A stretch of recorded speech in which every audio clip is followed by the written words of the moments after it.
حبايبي، كيفكم؟ ان شاء الله طيبين. اليوم بعمل حاجة بسيطة وسهلة وان شاء الله تناسبكم. طبعا هذا جزر يماني نحن نسميه او جزر حلو، وهنا مقشر ومقطع جاهز. هضيف عليه موية واغطيه لمدة 5 دقايق او 10 دقايق حسب استواءه. ضفت عليه موية، حبتين هيل او حبة هيلة، وهغطيه. بعد مرور 5 دقايق هنقلب من تحت لفوق، شايفين؟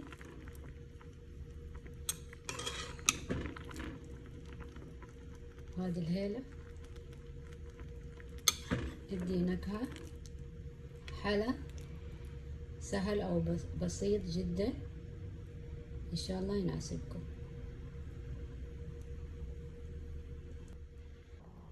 ضفت عليه حليب مكثف او محلى